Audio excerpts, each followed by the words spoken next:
اس وقت انٹرٹینمنٹ کے اتنے بڑے آپشنز نہیں ہوتے تھے جو کہ آج ہیں، اس لیے سینما ان لوگوں کے لیے ایک جنت کی سیر جیسا تھا۔ نسیم بیگم کو فلم انڈسٹری نے نوٹس کیا کیونکہ ریڈیو پاکستان پر ان کی آواز بہت مقبول ہو چکی تھی۔ انہوں نے 1950s میں پلے بیک سنگنگ شروع کی اور پہلی ہی فلم کے بعد وہ لوگوں کی پسند بن گئی۔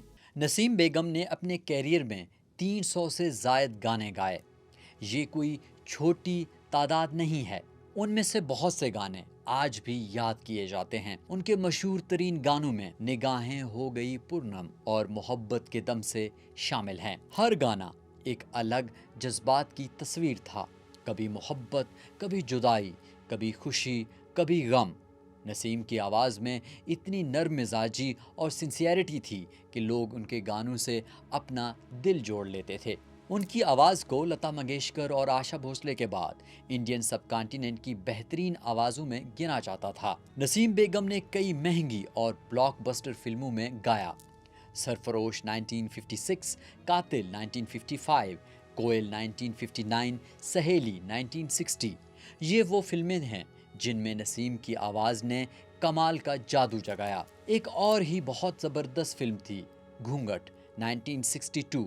اس میں بھی نسیم بیگم نے بہت گانے گائے اور وہ گانے آج بھی لوگوں کے دلوں میں بسے ہوئے ہیں۔ نسیم بیگم نے صرف اردو میں نہیں گایا بلکہ پنجابی فلمز میں بھی گایا۔ پنجابی سینما اس وقت بہت زیادہ مقبول تھی اور نسیم بیگم کی پنجابی گیتوں میں بھی بہت جان تھی۔ مگر جب بات پاکستانی پلے بیک سنگنگ کی آتی ہے تو ایک نام سب سے اوپر آتا ہے، میڈم نور جہاں۔ نور جہاں اس دور کی سب سے بڑی اور پاورفل سنگر تھی۔ ان کی آواز میں ایک اتھارٹی تھی، ایک ڈیپتھ تھی جو کسی گلوکار کی آواز میں نہیں تھی۔ تو سوال یہ اٹھتا ہے کہ نسیم بیگم اور نور جہاں کے درمیان کیا رشتہ تھا؟ کیا یہ صرف پروفیشنل تھا یا کوئی رائیولری بھی تھی؟ دیکھیے، فلم انڈسٹری میں کمپٹیشن نیچرل ہے۔ جب ایک سے زیادہ ٹیلنٹڈ لوگ ہوں تو مقابلہ ہونا لازمی بات ہے۔ نور جہاں اس وقت آلریڈی اسٹیبلشڈ تھیں جب نسیم بیگم نے انڈسٹری میں قدم رکھا۔ نسیم بیگم نے کبھی نور جہاں کو چیلنج نہیں کیا ڈائریکٹلی، مگر انہوں نے اپنی الگ پہچان ضرور بنائی۔ نور جہاں اور نسیم بیگم کے سنگنگ پیٹرن میں بہت ڈفرینس تھا۔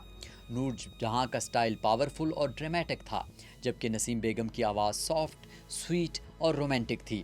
میوزک ڈائریکٹر جب رومانس اور میلوڈی کی ضرورت ہوتی تو نسیم کو پریفر کرتے تھے، اور جب پاور اور ڈرامہ چاہیے ہوتا تھا تو نور جہاں کو پریفر کرتے تھے۔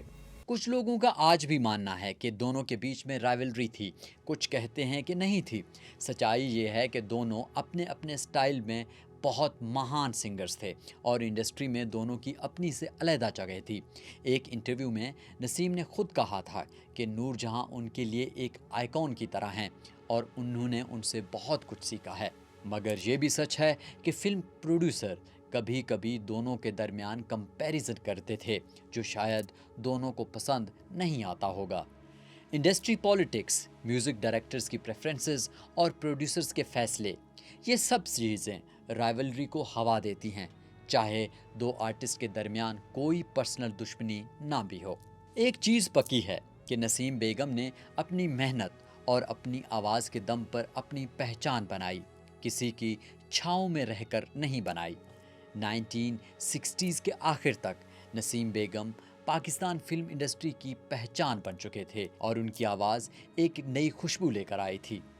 ان کے گانے ریڈیو پر بجتے لوگوں کی زبان پر چڑھے ہوئے تھے۔ حیرت کی بات یہ ہے کہ نسیم بیگم نے قوالی بھی گائی تھی۔ قوالی گانا کوئی آسان کام نہیں ہے، اس میں پاورفل لنگز، سٹیمنا اور کلاسیکل ٹریننگ چاہیے ہوتی ہے۔ نسیم بیگم نے ریلیجس اور سیمی قوالی گانے گائے جو بہت خوبصورتی سے انہوں نے پریزنٹ کیے۔ یہ ایک اور ڈائمنشن تھا ان کی آواز کا جو اکثر لوگ نہیں جانتے۔ ان کی موسیقی صرف فلموں تک محدود نہیں تھی بلکہ ڈیووشنل میوزک میں بھی ان کا مقام تھا۔ ان کی موت پر فلم انڈسٹری اور میوزک لورز نے گہرے دکھ کا اظہار کیا۔ نیوز پیپرز میں ان کی یاد میں آرٹیکلز لکھے گئے اور ریڈیو پر ان کے گانے بجائے گئے۔ مگر یہاں پر ایک افسوس کی بات ہے کہ ان کی موت کو اتنی کوریج نہیں ملی جتنی ملنی چاہیے تھی۔ آج جب ہم نسیم بیگم کی لیگیسی کی بات کرتے ہیں تو کیا دیکھتے ہیں؟ 300 سے زیادہ گانے جو آج بھی یوٹیوب، اسٹریمنگ پلیٹ فارمز اور ریڈیو پر سنائی دیتے ہیں، وہ گانے جو آج کے ینگ جنریشن کو بھی پسند آتے ہیں۔ نسیم بیگم نے ایک ایسا ٹریجر چھوڑا ہے جو ہمیشہ زندہ رہے گا۔ ان کی آواز میں جو سادگی، مٹھاس اور جذبات تھے وہ آج کے آٹو ٹیون دنیا میں بہت مشکل سے ملتا ہے۔ وہ پرانی فلمیں اب ہم دیکھتے ہیں تو نسیم بیگم کی آواز اب بھی ویسی ہی دل کو چھوتی ہے جیسے 60-70 سال پہلے ہوتی تھی۔ دوستو، نسیم بیگم کی کہانی ہمیں کئی سبق دیتی ہے۔ پہلا کہ ٹیلنٹ اور محنت کا کوئی توڑ نہیں۔ ایک مڈل کلاس گھر کی لڑکی نے اپنے دم پر انڈسٹری میں اپنی جگہ بنائی۔ دوسرا کہ اپنی پہچان بنانا ضروری ہے، چاہے آپ کے سامنے کتنا بڑا نام ہی کیوں نہ ہو۔ نسیم بیگم نے نور جہاں جیسی لیجنڈ کے ساتھ کام کیا مگر اپنا الگ شخصیت کو برقرار رکھا۔ آج کے دور میں ریمیکسز اور کورز تو بہت ہیں مگر اوریجنل ٹیلنٹ جیسے نسیم بیگم، نور جہاں، مہدی حسن اور فریدہ خانم ایسی آوازیں اب پیدا نہیں ہو رہی ہیں۔ شاید وہ دور ہی ایسا تھا جب آرٹسٹ کے پاس وقت تھا اپنی آواز کو پالش کرنے کا، کلاسیکل ٹریننگ لینے کا اور میوزک کو ایک آرٹ کی طرح ٹریٹ کرنے کا۔ آج سب کچھ فاسٹ ہے، جلدی فیم، جلدی پیسہ اور جلدی بھول جانا۔ نسیم بیگم کا نام آج کی جنریشن کو شاید نہ پتہ ہو مگر ان کے گانے آج بھی لوگوں کے دلوں میں بسے ہوئے ہیں۔ نسیم بیگم نے اپنی آواز سے لوگوں کے دلوں کو چھوا اور وہاں ہمیشہ کے لیے اپنے لیے جگہ بنائی۔